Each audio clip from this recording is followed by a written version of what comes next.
video, I'm going to be talking on where do you belong. As a student, where do you belong?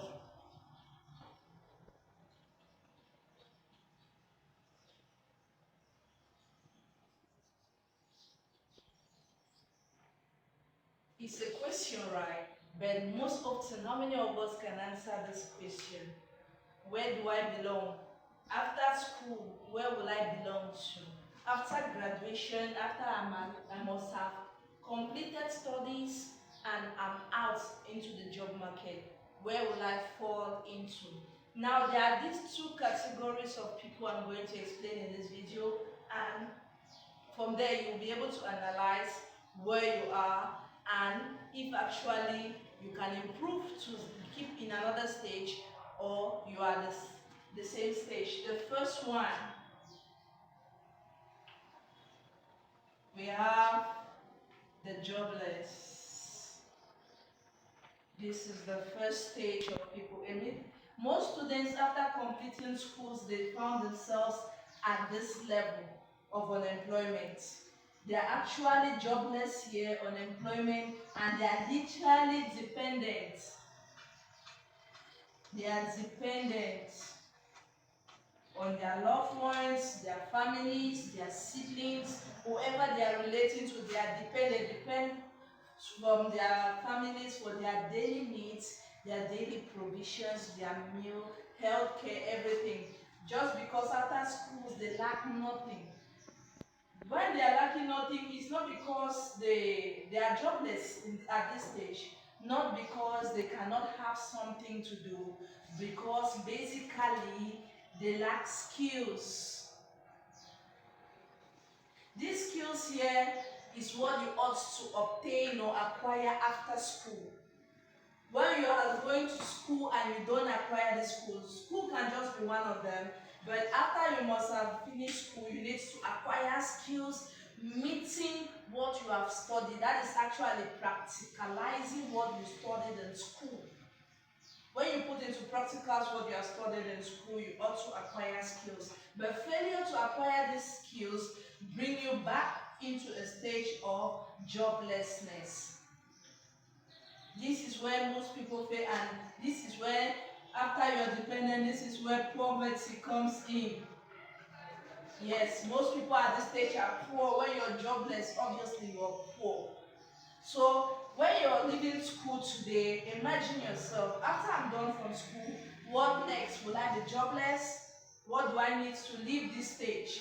Because this majority, I can say, of youths, about 60% fall under this stage.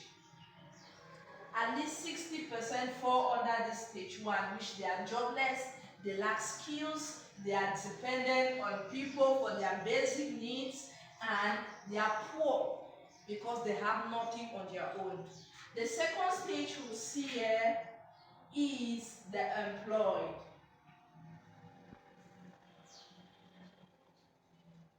Yes, now you have acquired these skills. Note that if you don't acquire this is like a linkage from this step 1 to step 2. When you have been jobless and you are able to acquire skills, you can obviously go to step 2, which is being employed. Now, what comes with being employed? There are various skills for various capacities you need to take into consideration when you're already employed. You have left this stage to the next phase and you have acquired skills to put you at this level. But would your life remain the same? No. This is the stage where you get to save. This is where savings comes in. When you are employed, doing that your dream job, your passion, maybe you have a passion to be an accountant, a lawyer, whatsoever profession, a chef, this is where you are. You are now already in your dream job and you're employed. The next thing is to start saving. And saving here is really not what you ought to have be doing, but at least being employed, you should be able to save. Because majority of our parents, they failed also at this stage. Despite Africans being able to work for more than 50 years, we have, how can I say, aged people who are at least, at most 50 to 60. They were employed, and right up to this stage they had no savings, and from this no savings there was no investment. No investment, and as such it can bring you back to nothing, or what do I say, poverty. This is the sage.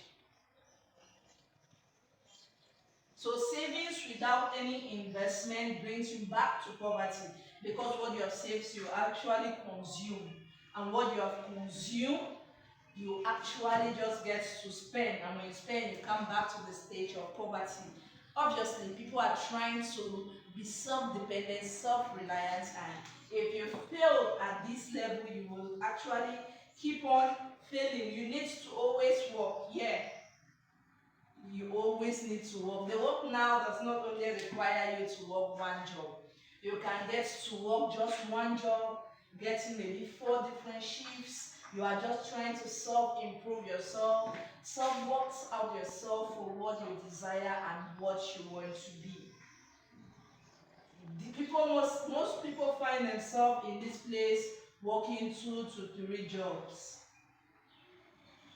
If you cannot work 2 to 3 jobs, you can obviously put yourself here into side hustles.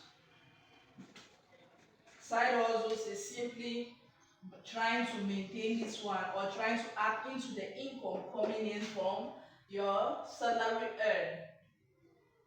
So this is, you are just at this phase. So most youths which are employed, which you could categorize them as 25%, fall into this. Most youths are employed. When they're employed, they just say they work, maybe hustle, side hustles. They can come to savings. From savings, they go back to maybe side hustles, coming back to side hustles, and maybe again savings. From savings, they can go in for leisure, not only leisure, but just living their life in circle. Yes, trying to just live your best life, your dream life, whatsoever you've acquired and you think you can keep on that way. This is where most people fall in. Now the last but not the least categories of people are the self-employed.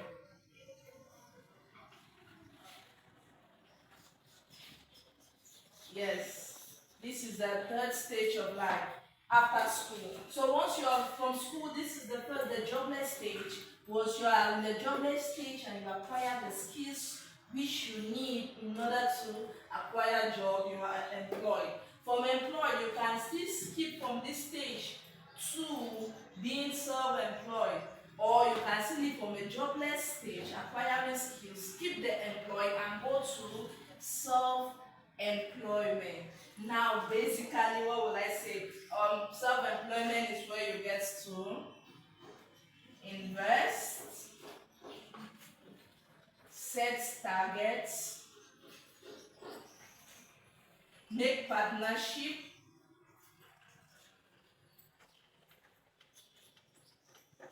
develop skills, and why not even jobs for those who are still unemployed. So this category just comprises of 15% of youths. And these are what we need right now into the future. This is what everybody needs right now, to be self-employed, because you do not only want to rely on your salary, but you want something for yourself, to self-improve yourself, to self-impact yourself, and also impact that of others. What you are able to look back in 5 years time, 10 years time and say, oh, I made the right decision when investing in this project. I made the right decision to be self-employed. So if you're a youth out there, which category do you belong to? When you're finishing the school 2 to 3 months after studies, you ought to know where you fall into. You also know which category you're going to immediately after school. Are you falling under joblessness, other employed stage, or you're going to be self-employed? Because if you cannot answer this Question: where will I belong in 2 months' time, in 2 years' time, in 5 or 10 years' time? Then you might just be wasting time on your studies. So basically answer that question: where do I belong? Which category will I fall into after school? Will I be regarded as that jobless individual who went to school and is not employed?